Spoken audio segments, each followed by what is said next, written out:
Hello and welcome to the Downshift. In this episode, we will give our thoughts on the final 2 livery reveals, unravel what the first official testing has shown us, and continue on our head-to-head predictions for 3 more of the 2026 Lights teams. out. As it's no Lockie, so drop the clutch. Let's get racing. Nice catch.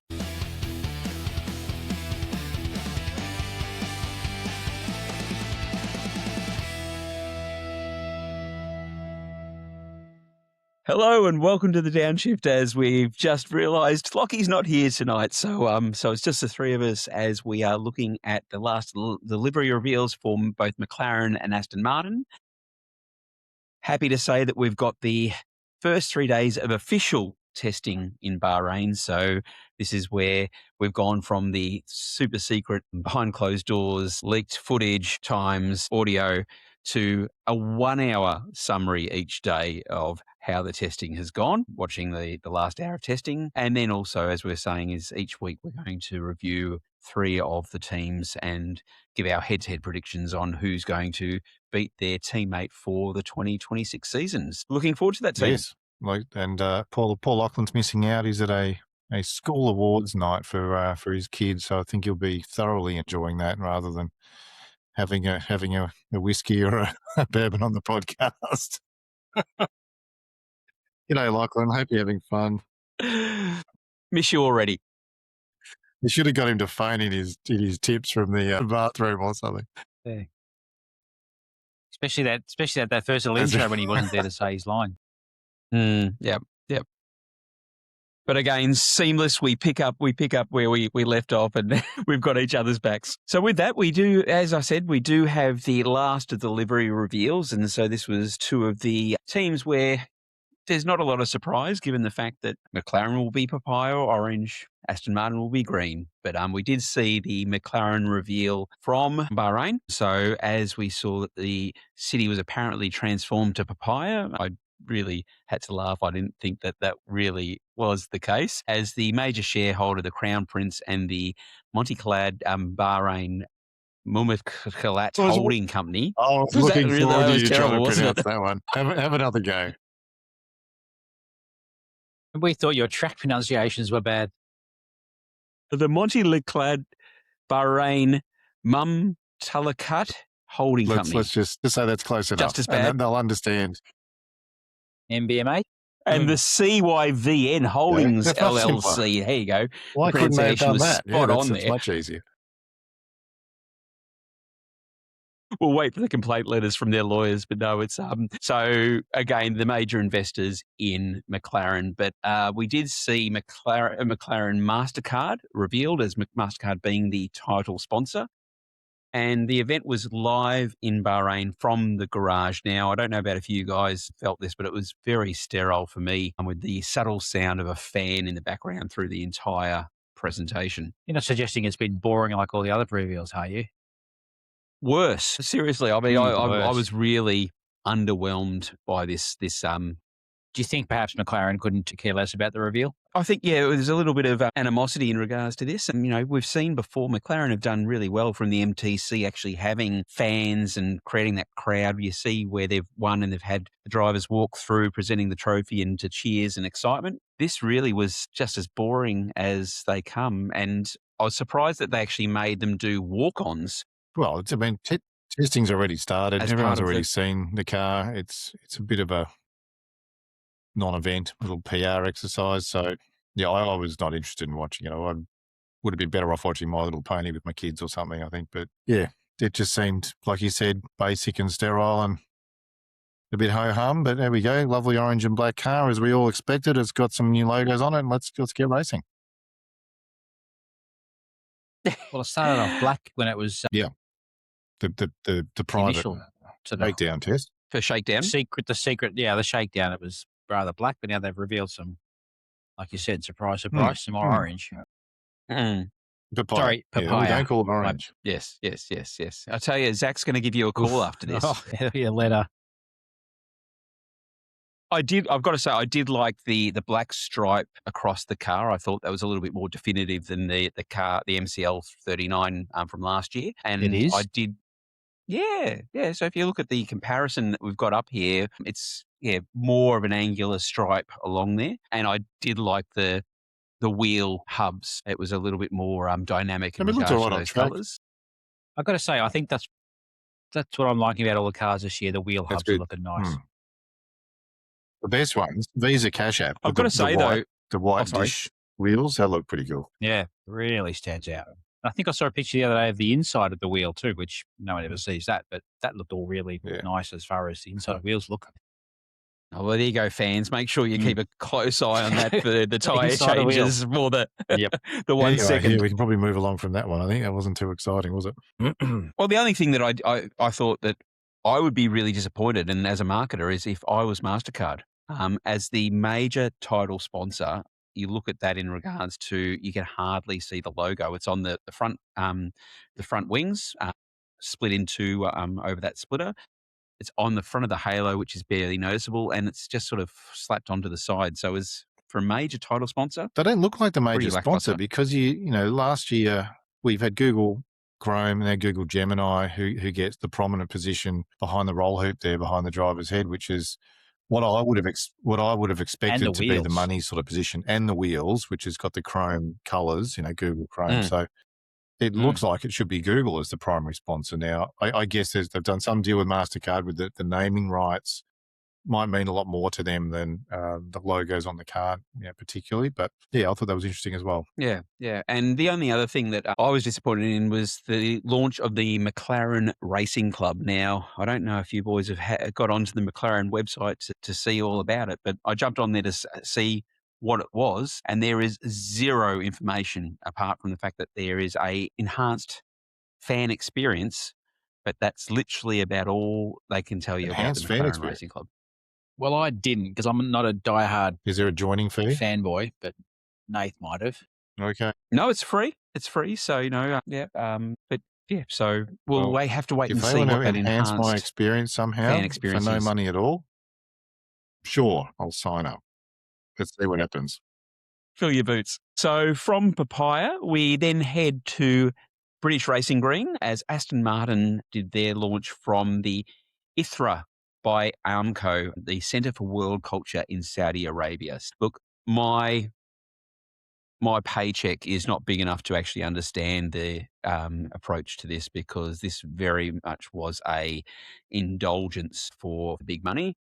It's essentially where a very opulent but very artistic approach to a livery reveal. We had the Hans Zimmer soundtrack with a subtle James Bond link through the video, and then a sound grab at the end, which of the cello solo. But we saw what was the first ever full works team, as Lawrence Stroll had announced it. I thought it was quite an extravagant kind of setting, that little stage they had set up and the way they came through and stuff. It looked really nice. Yeah. And that cello soundtrack was really moving for me. It moved me to skip forward by I thought larger the Aston increments. Martin launch, it really mirrored the whole race car experience for them so far at testing, and that they'd obviously spent a lot of money and it looked great, but the whole launch was like 4 seconds longer than most other launches on the grid. So yeah, performance not quite there yet.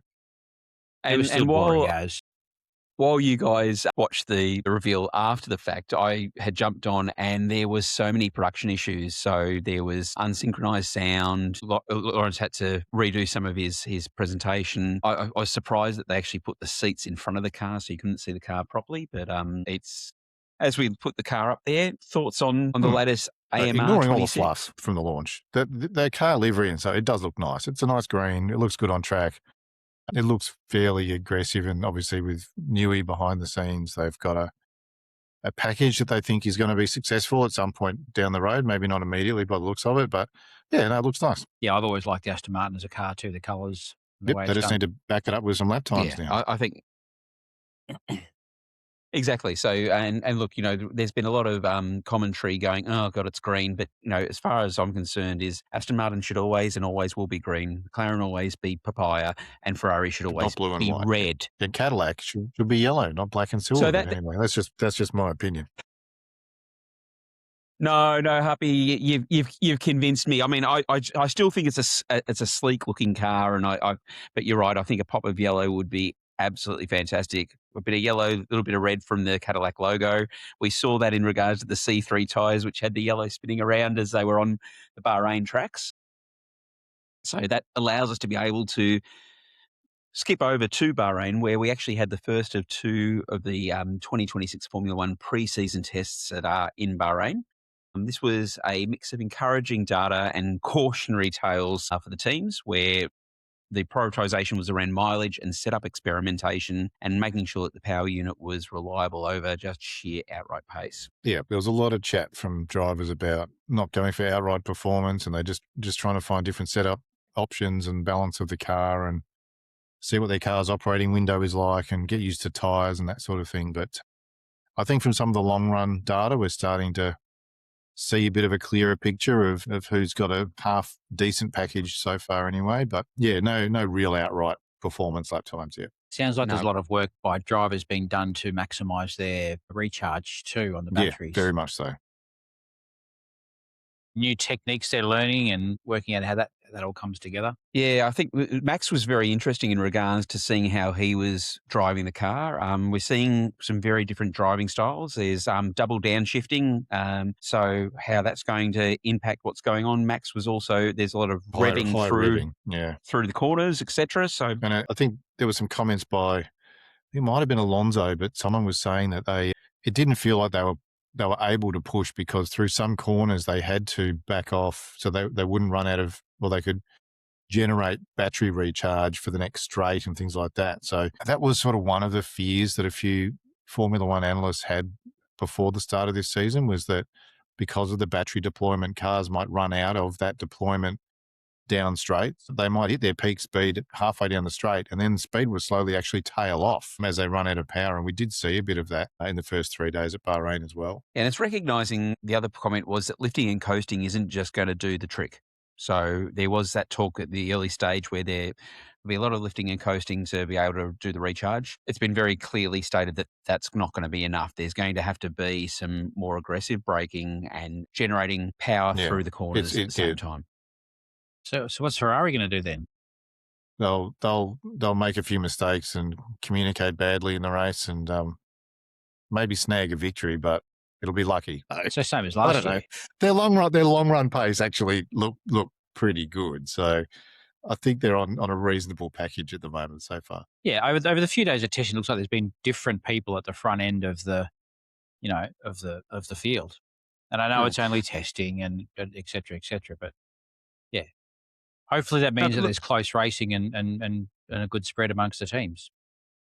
I'll put the table up here so those who are viewing this on YouTube can see the times, but we can see that, look, essentially the top four is still the top four at this point in time. There's nothing that's really changed that. So we're seeing Red Bull's engine actually being quite impressive. So when you think about this, is the first PU that has come out of Red Bull Ford powertrains. And there was a lot of concern around whether or not they'd be able to do anything, but it's been very other teams have commented on that. Mercedes in particular as well, saying that, at the moment they think the Red Bull looks like the strongest engine package. Don't know whether that's just Mercedes, blowing smoke up Red Bull's butt, but, it does seem like a strong engine and a strong car. Yeah, and we've heard Toto Wolff, who had come out a little over a week ago saying, get your together to the other teams, which I thought was quite an aggressive statement given the fact that the FIA is looking at the compression ratio issue at the moment to determine as to whether or not they're going to stop stop Mercedes from being able to use the 18-1 versus the 16-1 and change the testing procedure to not be just at ambient temperature. But interesting that they've done the backflip on that when they originally came out and said they wouldn't change the testing procedure. But seems to be a lot of pressure from the other teams to do something about it. But yeah, look, it's not just black and white either. It's not as if every other team's running at 16 fixed and Mercedes are at 18. There'll be a range of different solutions that teams are trying. Perhaps Red Bull is doing something similar to Mercedes and just keeping it keeping it under wraps. We don't know. But the other thing to note is that those times that we're seeing are the fastest times of the 3 days, and they all would have been set different fuel loads, different track conditions. Afternoon the track would have been rubbered in, but hotter, etc. The data that we don't have, we haven't compiled, which is the interesting stuff that the teams are looking at, is what have the long runs been like? So teams have gone out with full tank, maybe 3/4 tank, and put together stints of 5 to 10 laps on a particular tyre compound. That's what they'll be looking at. They want to see who's consistent over a long run and what that long run pace is like. And I think at the end of the first 3 days, most people were saying that, the top 4 were all pretty good, but Ferrari and maybe Red Bull seem to be right up the top. Yeah, and to your point this is where the long runs Ferrari's been very strong in that space.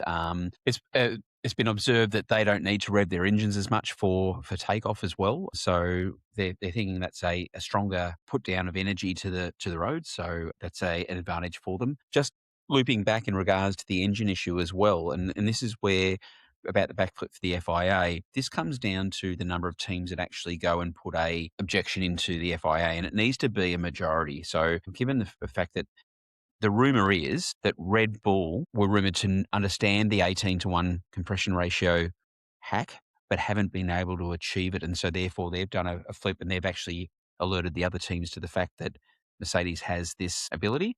And so therefore they're joining the consortium to push against Mercedes as that advantage. But I think that's why Toto was really sort of blowing smoke to be able to say that Red Bull's well ahead to take the focus off Mercedes. This Mercedes compression hack, does that also affect the other teams using the Mercedes engines, or is it just is it a power unit thing, or every engine is the same into that, or is it just Mercedes? They're all homologated. They have to be. But every team is using so this will affect McLaren and off the top of my head I can't remember who else, but Williams and also if there's Alpine. If there's a change in that reg that they need to change the engine, then they'll all get affected by it. Yeah, impacted by that. And the rules, the FIA is pretty strict on engine parity checks. So, like for example, they'll do things like when Mercedes builds a batch of 10 engines, Mercedes themselves will get a random engines out of that batch for their car. They won't get to pick specific engines. So every engine is supposed to be absolutely equal. Yeah, they can't secretly make one engine, and two engines, give the rest of the better. teams a B-spec engine. No, not how it works. Yeah, okay. And I think to that point as well is when you're seeing the testing is that all these teams are running their engines as they wish. It's not a case of that Toto can get on the phone to Zach and go, hey, just wind it back a little bit and, jump onto Flavio and say, hey, Flavio. Yeah, look, that's it. You're going to have 4 teams that don't want the rule changed and the others that probably will. But, it's as a Formula One fan, like this sort of ingenuity is what you want to see out of Formula One, like finding those little grey areas in the rules, bending the rules. They're not breaking a rule, that they're clearly not breaking the rule. They're satisfying the current FIA test for the compression ratio. Now, they've been able to seemingly engineer a really clever way around it. And that's what you want from Formula One. That's innovation. That's innovation.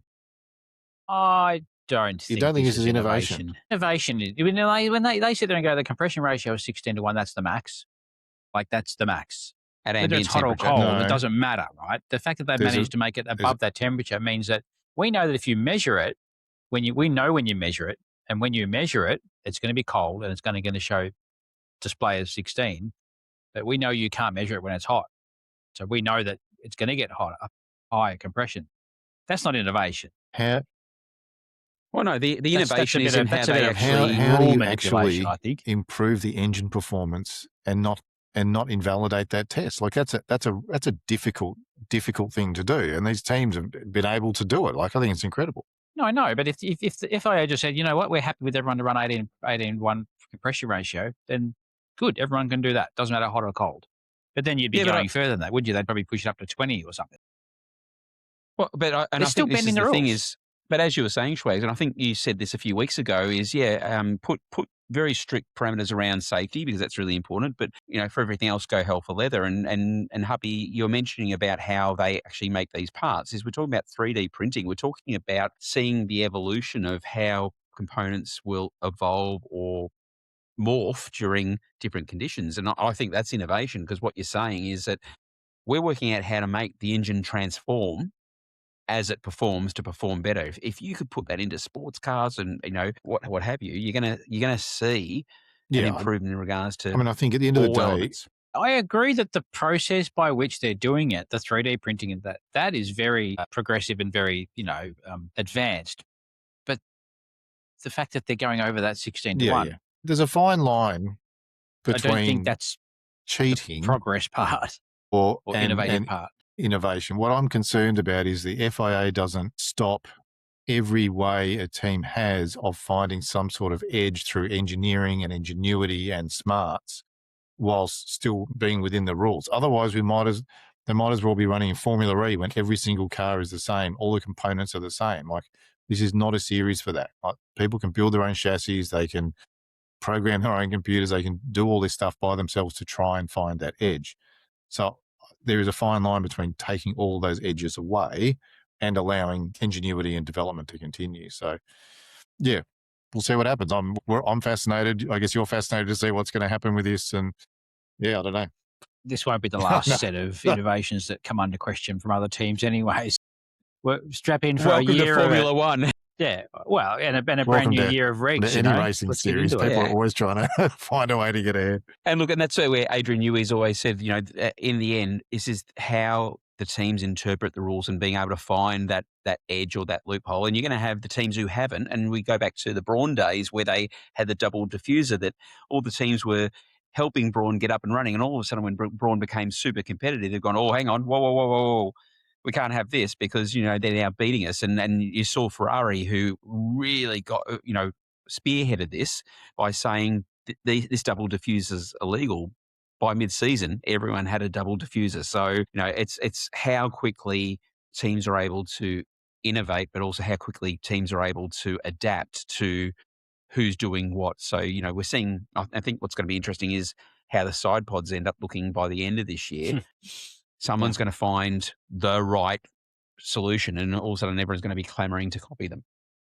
Because even the wings, like the rear wings, have had different versions of them with different teams. Some are splitting in the middle, some are splitting at the front, some are splitting at the back.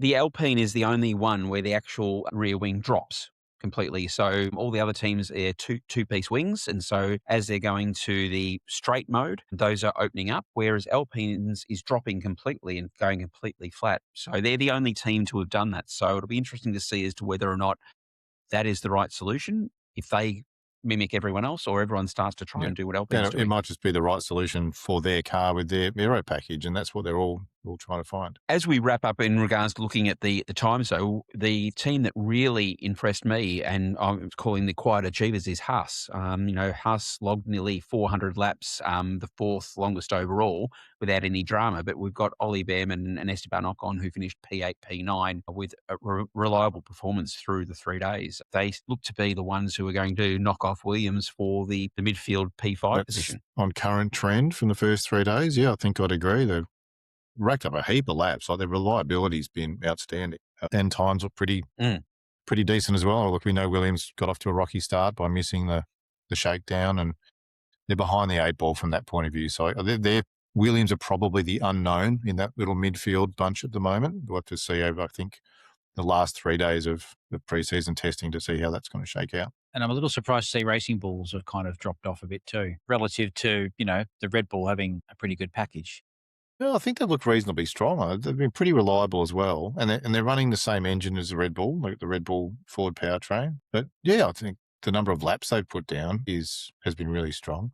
But I guess what we'll see over this current break, because we've got the last 3 days from the 18th to the 21st coming up shortly, it's going to be interesting to see how the teams roll out in a day or two's time. What have they been able to work on in this little break? What have they been able to find? The idea is that every team you'll be able to find improvement and progression. Some might improve a lot, like Aston Martin and a few others really want to find big chunks of time, whereas how close are Red Bull to their absolute potential at the moment compared to McLaren. Do you know what I mean? So, yeah, the next 3 days will be a really good indicator of how things are going to end up in Melbourne. Yeah, because you only have to look at Audi as an example, is going from shakedown to the first lot of testing, how much, and I'll put an image up here in regards to their side pod change. They've gone from a horizontal to almost a vertical side pod. So they've made a major change in only a week's time to the way that they're running that side pod. So to see that adaptation or that agility, I don't think it was in regards agility. to design, I think what they see that come always through. intended to roll out with was the one that we saw at the test. And I think the first one was just for the photographers, yeah, because screen. if they really think they're onto a winner and that's the best Nothing to solution, see then here. they would want to leave that, until the actual test, leave it till as late as possible. So, but that's the clear outlier. Like if you look at the rest of the side pods that people have gone with, Audi is out here with something quite different. So, yeah, it was interesting to see. Yeah, so you'll see unique things. You've got Audi with the side pods, you've got Alpine with the rear wing, you've got Mercedes with the engines, a whole bunch of things that are changing. The other thing I thought was interesting when we talk about long runs and how teams have been performing is that often in the first days of testing, drivers, teams, the press will say, don't put too much into lap times yet, don't read into it, whatever. Oscar Piastri, when he was interviewed about this only a day or two ago, said, look, everyone who's doing long runs is basically on full fuel, same tyres, so don't try and overcomplicate it. Teams are not that smart. They're not going to be sandbagging too much. So he's basically saying, look at the long run data, and that's going to give you a pretty good idea of where teams are, like, as of that point. They will change, they'll improve. But yeah, Oscar was saying completely the opposite, which I found quite interesting. So I don't know, maybe these long run times are a pretty good indicator at the moment. I don't know if now's the right time to mention, but there was also some issues around the start procedures. I think there was some cars that were having issues with getting off the starting grid. Don't know. I think I heard that there was I was talk going to say, of do you the want to go FIA. deeper into that, Trags? Oh, well, look, I should have done some more research, really. But no, I believe there were some cars that were having trouble, and I can't remember what it was exactly about just The either power down. stalling from the start or getting the revs up at the start to actually get clean starts. So there's cars that weren't getting away. And I think the concern is that there's going to be cars left on the grid that then are in a dangerous position with other cars coming up behind them. And so I think McLaren's actually put in, not a protest, but they want to have a chat with the FIA about this situation. So go, probably need to be having a look at this because it could be dangerous. Yeah, that goes back to the point around Ferrari not having to rev as hard or as long to be able to take off. That was noticeable by the other teams. The other teams are saying that they've got to rev harder and longer to get power down to the ground. The other part of it is also the electric power cannot be deployed until you're at 50 kilometres an hour. So you can't use that at the very start. Yeah, I think they were saying takeoff. that basically the starts are tricky and won't be as consistent as the old cars were, the old regs, which is good. Like we saw a few practice starts in testing and cars were leaving big licorice strips and getting sideways. And there was also the discussion about whether or not straight mode should be able to be engaged at the start or whether the cars should be left in their sort of cornering mode with like higher downforce. So they've got grip and that sort of thing. So I'm sure there'll be some clarifications of starting procedure before Melbourne, but yeah, interesting that the drivers have been making some noise about it for sure. Yeah, and even to the point where Max has talked about this being anti-racing. And so we've had Max and Lewis who have both come out pretty adamantly around not being happy with the way that the cars are driving. And so even to the point where Max had said, I will leave Formula Ones. Again, it's a great soundbite, creates a little bit of drama and intrigue, but we'll see what happens. As we talk about Oscar, there has been some announcements in regards to his team. So for those of you who have been keeping close to the socials, he will be reshuffling his team. So we're actually seeing, and ignore the fact that they're saying Mark Webber's out. It's just a case of that he has got Mark Webber, who is moving to focus more on the commercial side of his management. So again, contracts, endorsements, sponsorships, etc.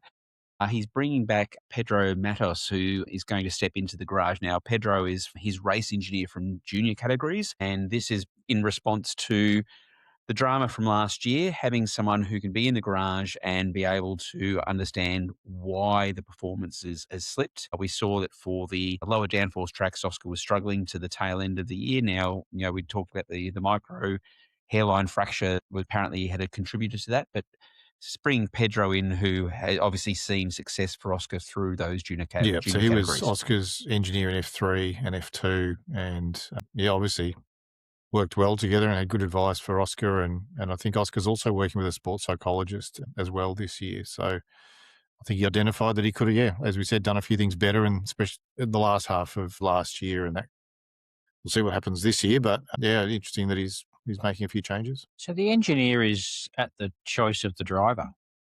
I thought the engineer was a team assigned. Yeah, we're not talking about his McLaren engineer on the pit wall. So this is like, so Tom Stella will still be his race engineer. Okay. He's the porter Different at the one. track. Okay. He can bounce ideas off him. They can talk about data stuff together. He's just like another advisor. So he was his race engineer, but he's not going to be. He's just going to be his technical support in the garage. Yeah. Okay. Which sounds to me like a really positive move. Got it now. So hopefully it works well.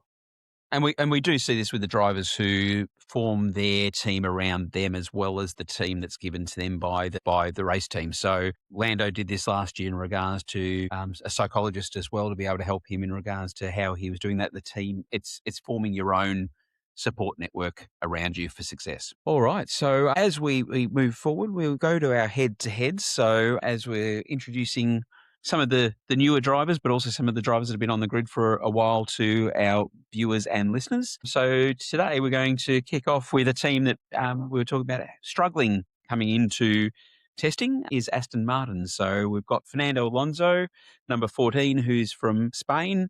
We're looking at a two-time world champion here, team. So a very seasoned and successful driver who joined Formula One in 2001. He's had 427 races so far with 2,393 career points. His highest position has been first 32 times, and he's had 83 DNFs. Now, Fernando is famously quoted as being super competitive in everything and ranks himself as being 9 out of 10 in anything that he does. He's been very clear that, whatever he does in regards to being competitive, he will make sure he can win. On the other side of the garage, we've got Lance Stroll, number 18 from Montreal, Canada. Now, he joined F1 in 2017. He's had a total of 190 races with 325 points, with his highest position being P3 3 times, and has had 31 DNFs. So with this one team, what are our thoughts in regards to who's going to win the head-to-head battle in? I think it's a no-brainer for what Lachlan would vote for. He'd be saying Lance. We'll put Lachlan down for Lance. Absolutely, yep. Yeah. We'll put Lachlan down for Lance. I personally think Fernando is just, he's just better at it. He wants it. Yeah, I think Fernando. Some of these head-to-heads will be challenging to pick from, but I think I knew that it would be Fernando within about half a millisecond. So, definitely Fernando. Some of them just like this one.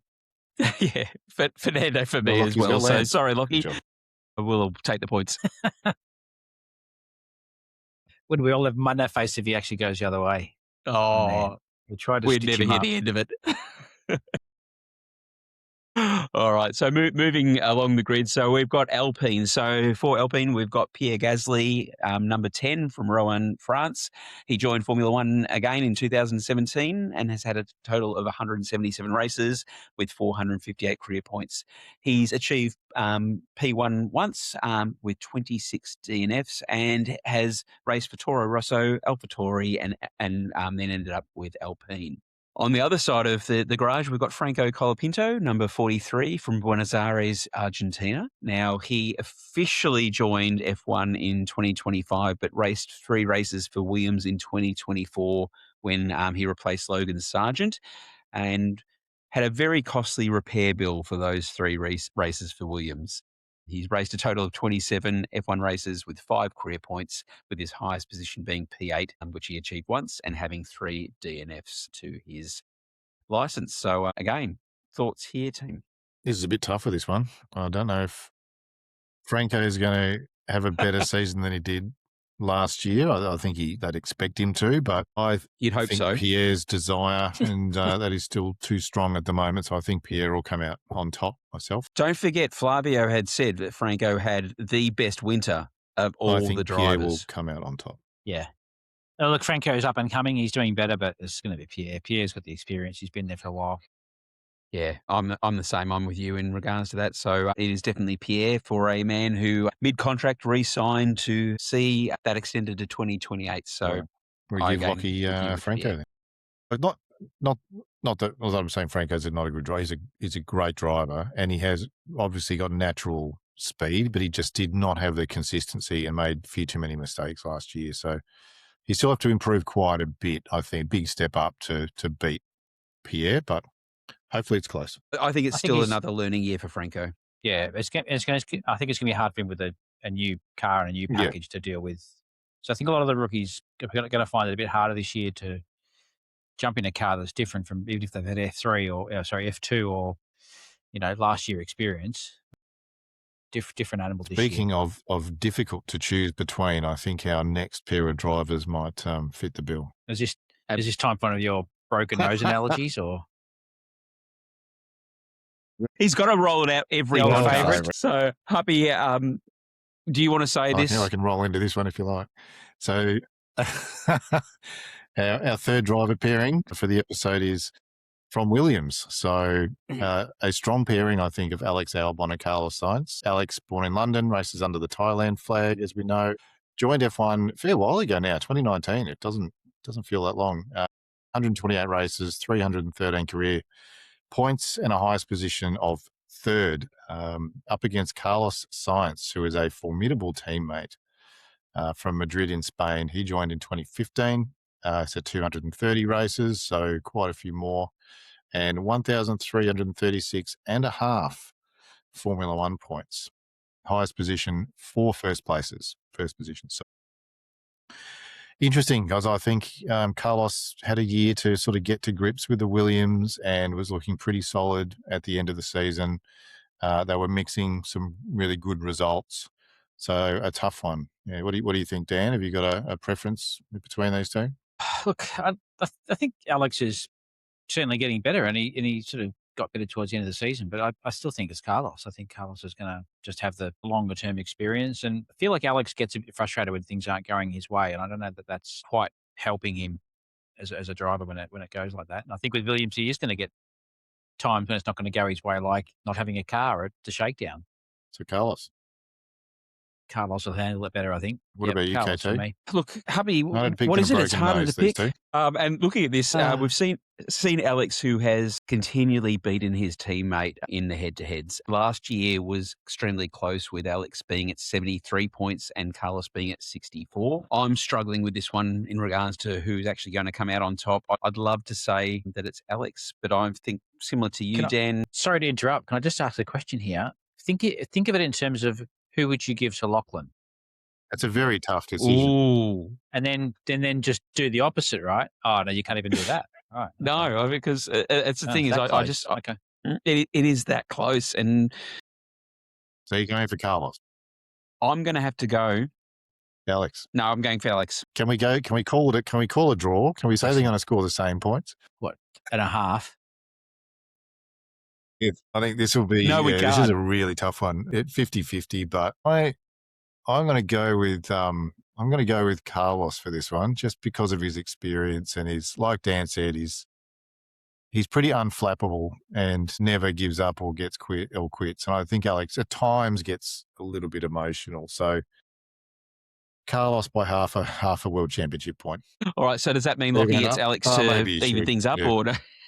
All right. So, no, look, with that, so as we were saying, so that's our head-to-heads for those 3 teams. We'll continue to put our predictions forward for that. Team, we've only got 2.5 weeks until we hit Australia, which is not long. Super exciting. That is super exciting. That's awesome. Yeah, we've got another 3 days of testing this week, Wednesday the 18th to Friday the 20th in Bahrain, before everything gets packed up, shipped halfway across the world to Melbourne for Albert Park. where we'll have to make sure that we finish up our head predictions, plus also our team predictions and also driver predictions. So all that to come over the next 2 weeks for everyone listening and I watching. bet they're all very excited by that news. Can't wait to cheer on our hometown heroes, Bottas and what's the other guy's name? Oh, Piastri. Yeah, that one. I think they painted Valtteri Bottas on the side of one of the buildings I at think it Albert was like Park and the Australian flag, and he was all over there. Like that, We love loving to it. adopt a hooligan, doesn't matter where they're yeah. from, Yeah. as long as they show some sort of He's got a Australian mullet to rival the best. spark. Mm. So I might have a little surprise for us next week in regards to the podcast. So we'll just wait and see what that might be. Goodness me. It's not Bottas's triathlon suit, is it? Oh no. We want to keep viewers as opposed to scaring them off. Yeah, 2.5 weeks. It's not long at all to go. So I'll be looking forward to seeing the cars on one of the worst tracks on the calendar for overtaking. Should be exciting. Yeah. So as we wrap up this episode, we'll look forward to sharing with you our thoughts on the testing and seeing as to whether or not the order remains the same as it did for the first week of testing. Until then, we'll see you all on the next lap.